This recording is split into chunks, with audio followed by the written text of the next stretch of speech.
Voyons un petit peu la vraie foi. La foi que Dieu nous donne pour accomplir son plan dans notre vie et à travers notre vie. C'est la raison principale que Dieu nous donne la foi. Si vous regardez dans le livre des Hébreux, au chapitre 11, vous allez voir les témoins de la foi. Et tous, Dieu leur a donné la foi pour accomplir sa volonté, son plan. Et ils ont été prêts à perdre leur vie pour accomplir ce plan-là. Ils avaient la foi jusqu'à donner leur vie pour que le plan de Dieu se réalise. C'est pourquoi la foi que Dieu nous donne, c'est pour accomplir son plan. Qu'à travers ma vie, une partie de son plan s'accomplira. Quand je regarde Noé, pourquoi Dieu a donné la foi à Noé? Il en avait bien besoin pour construire cette arche. Pourquoi il a construit l'arche? Pourquoi il avait la foi? Parce qu'il a vu un plan de Dieu là-dedans. Il a vu un plan de Dieu là-dedans. Abraham a vu un plan de Dieu. Tous ces témoins de la foi ont vu dans l'esprit. Et ils agissaient par la foi, prêts à donner leur vie pour que le plan de Dieu se réalise. Pas pour eux-mêmes, parce qu'il y avait un plan. Et ils ont perdu la vie. Ces témoins de la foi. Et aujourd'hui, où est notre foi? Est-ce que nous avons la foi pour nous emmener à la maturité? Est-ce que nous avons la foi pour pouvoir traverser les difficultés de la vie? Est-ce que nous avons la foi pendant ces situations difficiles et ces problèmes de la vie? Dieu œuvre dans nos cœurs. Si nous sommes prêts à nous humilier et à nous identifier à Christ dans ces moments, à identifier notre vie avec ses souffrances, avec sa mort, afin de participer à sa vie. C'est ça le message de Christ. C'est pourquoi il nous donne la foi, afin que nous puissions nous identifier avec lui, prendre cette croix et le suivre. Avoir des moments durs et difficiles. La foi pour traverser ces moments. La foi pour dépendre sur la grâce de Dieu dans ces moments. Ça, c'est la vraie foi que Dieu nous donne. La foi pour prendre notre croix et suivre Jésus. La foi pour terminer la course. La foi pour garder cette foi. L'espérance d'une vie nouvelle avec Christ. La foi pour attendre le retour de Jésus. C'est pas la foi dans l'argent. Tout ce que Dieu nous donne, il y a un but spirituel derrière. La parole de Dieu nous enseigne de mettre de côté tout ce qui est matériel et tout ce qui est de ce monde et tout ce qui est d'ici-bas. C'est pourquoi quand Dieu nous donne la foi, il nous donne la foi pour les choses de l'esprit, les choses spirituelles qui touchent ma vie. La foi pour persévérer. La foi pour pouvoir aimer ma femme comme Christ aime l'Église. Elle me dit, il faut la foi. Hein. Vous croyez-vous? La foi pour vous voir grandir dans l'esprit. La foi dans notre cœur pour avoir de la patience pour nos frères et nos sœurs. Il faut la foi parce que quand vous me voyez faire des bêtises, ayez la foi en Dieu pour ma vie. Ça, c'est un plan spirituel. Oui. Un plan pour ma vie spirituelle, pour me tenir devant Dieu un jour et ne pas rétrograder. Quel plan pour les choses matérielles? Quelle foi pour les choses matérielles? Avoir en plus pour faire quoi? Pour donner à Dieu? Oui. Oui. Pour toi? Non. Sois content de ce que tu as. Et bénis le Seigneur. Et s'il décide de te bénir davantage, dis gloire. Vous vous souvenez, un jour, j'ai prêché sur des boîtes.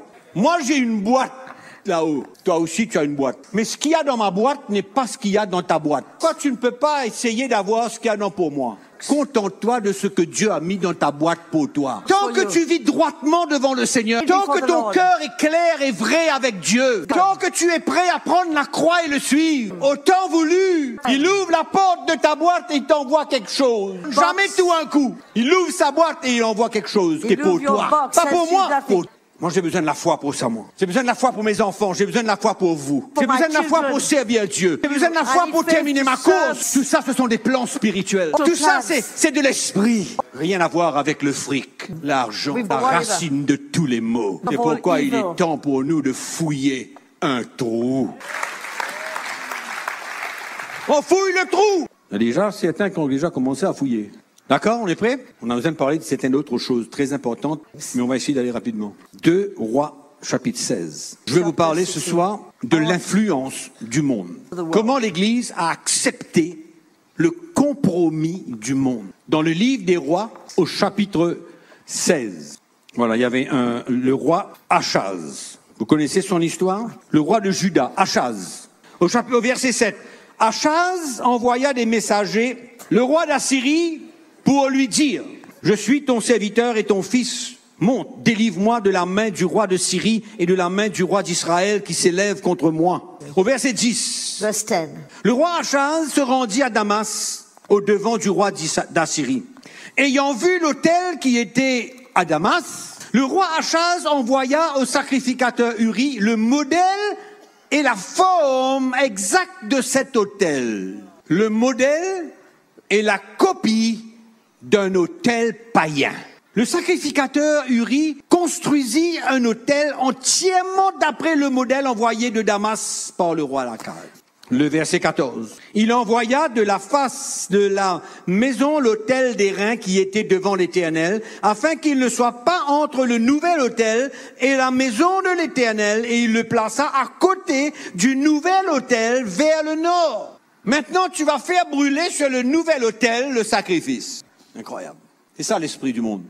Comment le roi a pris le modèle d'un autel païen pour venir installer dans la maison de l'Éternel. C'est ça que l'Église a fait. Influencer le compromis avec le système du monde. Et on emmène cela dans l'Église. On fait pénétrer l'esprit du monde dans l'Église. Et il va plus loin que ça. Il dit, pour ce qui concerne l'autel d'airain, je m'en occupe. C'est le verset 10, 15 à la fin complètement. Dernier bout du verset 15. Et puis le verset 16, le dernier que je vous lis, le sacrificateur Uri se conforma à tout ce que le roi Achaz avait ordonné. Comment la responsabilité des serviteurs de Dieu est grande. De pouvoir discerner qu'est-ce qui passe par la fenêtre et qui entre ici. Quel vent de doctrine qui pénètre l'Église. Quel esprit du monde pénètre l'Église. C'est exactement ce que l'ennemi veut faire. Emmener l'esprit du monde dans l'Église. Danger. Vous êtes d'accord? C'est exactement ce qu'on voit là. C'est pourquoi il faut faire bien attention de ne pas laisser pénétrer l'esprit du monde dans l'Église. Il faut préserver l'esprit de l'Évangile. Nous ne sommes pas là pour copier le monde. On n'a pas envie aucun parfum du monde dans cet endroit. Vous êtes d'accord? On ne veut pas. On veut demeurer, préserver l'esprit de l'Évangile. Le cœur de Jésus soit toujours au sein de l'Église. Que l'esprit de l'Évangile puisse être présent au sein de l'Église de Jésus-Christ. C'est pourquoi, avant de terminer, je voudrais vous parler sur la musique. Vous entendez? En tant que pasteur ancien de l'Église, nous avons besoin de savoir où est la ligne pour que l'esprit de l'Évangile demeure dans l'Église, pour que le cœur de Jésus soit toujours manifesté dans l'Église. C'est malheureux de dire, l'Église en général a accepté le style et beaucoup d'autres choses du monde dans l'Église, et la musique fait partie de cela. La musique ne doit jamais être le pôle d'attraction de l'Église. Jamais. Vous êtes d'accord avec moi? Le Sega, la musique rock, le rythme mondain ou autre musique de ce genre est une attaque calculée du Satan pour polluer l'Église de Jésus-Christ. C'est pourquoi nous avons besoin de demeurer dans l'esprit. Le diable veut aller jusqu'au bout pour diminuer l'esprit d'adoration dans l'Église de Jésus-Christ. Et on se laisse aller, influencé par le style du monde, et on vient ajouter quelques paroles chrétiennes dans un autre esprit. Dans un autre esprit. Vous savez ce que David Wilkerson a dit? Même si cette musique inspire ceux qui l'écoutent, est-ce que ça va plus loin que le plafond? En d'autres mots, il n'y a pas beaucoup de chances que ça arrive jusqu'à Dieu. Ça reste et ça tape jusqu'au plafond là. Ça ne va pas plus loin. Et sans qu'on le sache, Dieu rejette ce genre d'adoration mélangé avec l'esprit du monde. Il n'y a aucun parfum qui monte vers l'Éternel. Il y a un parfum qui vient du monde. C'est pourquoi nous avons besoin de faire bien attention, de ne pas traverser la ligne où Dieu accepte notre adoration et où il refuse notre adoration. Allez écouter n'importe quoi. La musique influencée par le monde, la musique du style du monde, influencée par le monde, ou j'irais même dire, une musique dictée par nos talents ne monte pas bien haut. Tous les musiciens de toutes les églises, écoutez bien, nous ne voulons pas le parfum du monde dans l'église. Nous voulons offrir un vrai sacrifice de louange à Dieu, dans la simplicité de cœur. C'est pourquoi nous avons besoin l'Église a besoin d'ajuster son tir. Et attention, d'écouter n'importe quelle musique chrétienne qui font revivre certaines émotions, qui nous ramènent un petit peu dans le passé. Et notre chair aime ce genre et ce style et ce rythme.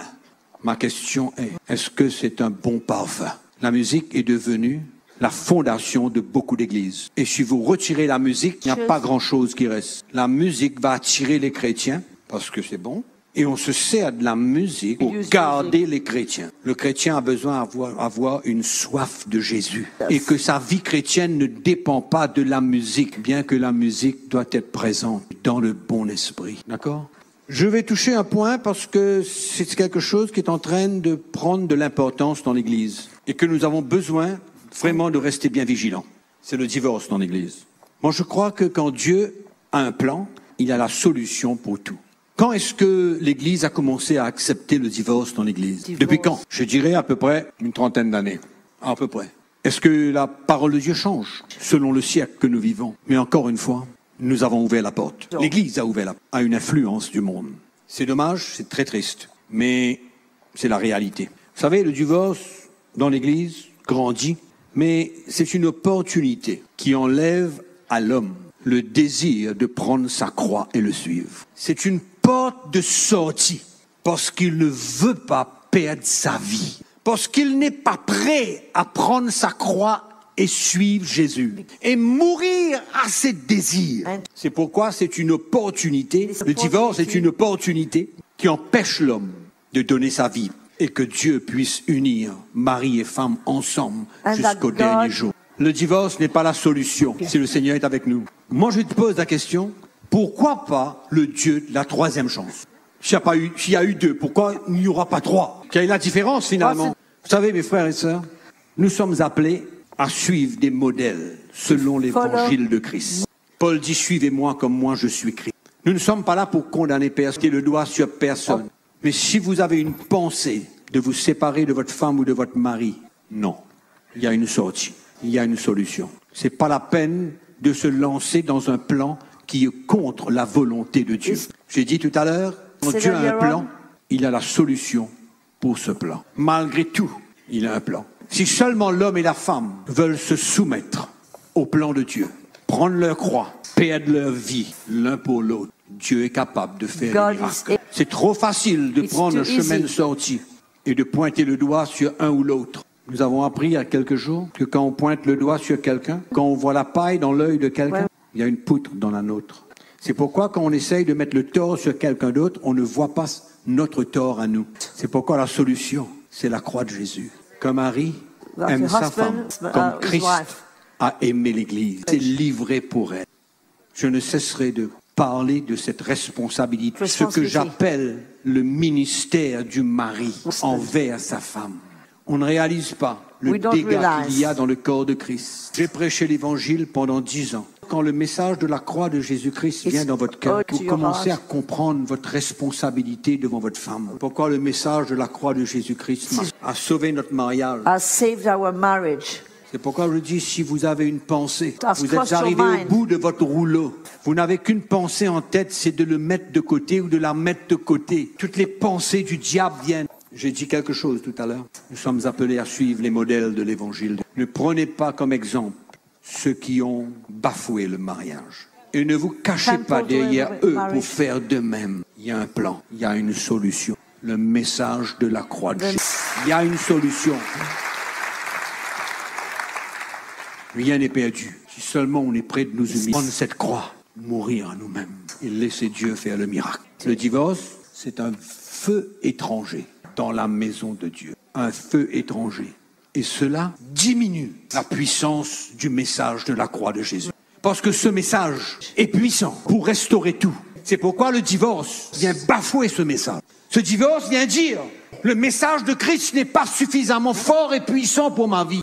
Ça diminue le trésor de l'Évangile, la puissance de la croix de Jésus. Je vous redis encore, si vous avez une idée derrière la tête de le quitter, tenez ferme. La solution va venir. Ne lâchez pas. Ne lâchez pas. La solution vient. Vaut mieux faire le plan de Dieu que de suivre des idoles.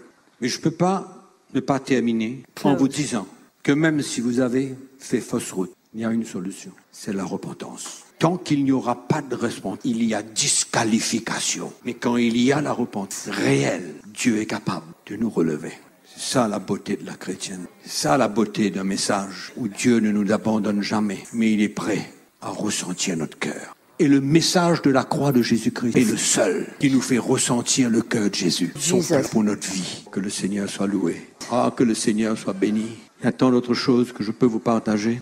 Pourquoi je vais vous demander ce soir de vous lever. On va remercier Jésus. Alléluia. Nous bénissons le Seigneur. Qui c'est qui croit toujours dans le message de la prospérité? Qui c'est qui croit toujours là-dedans? On l'enterre? Couvre? Alléluia.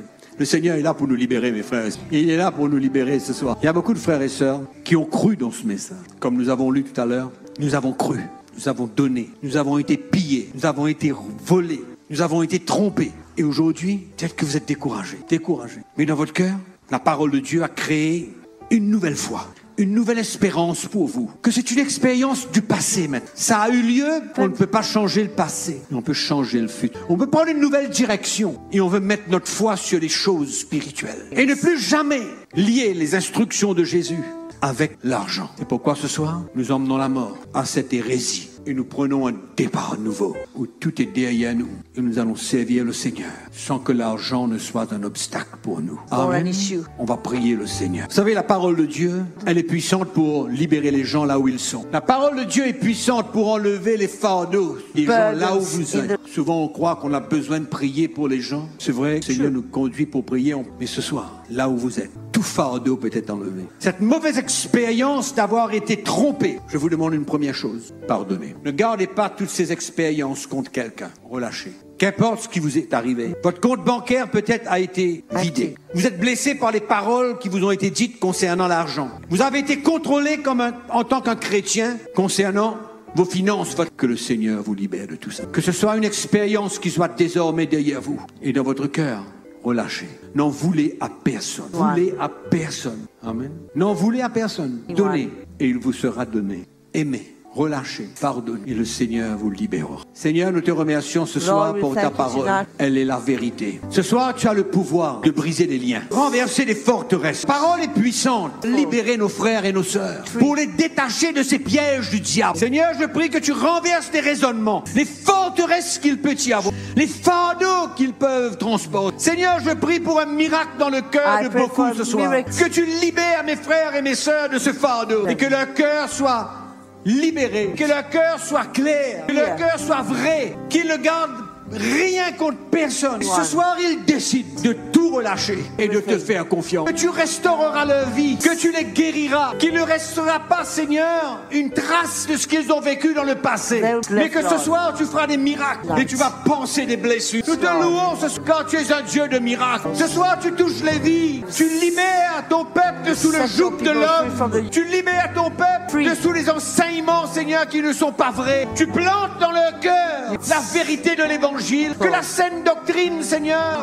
déposée dans leur cœur, désormais, vivront, Seigneur, dans la liberté. Te louons ce soir pour tous les miracles que tu fais dans les cœurs ce soir. Pour la libération que tu emmènes dans les vies, Seigneur. Tu es un grand Dieu. Tu es un grand Dieu.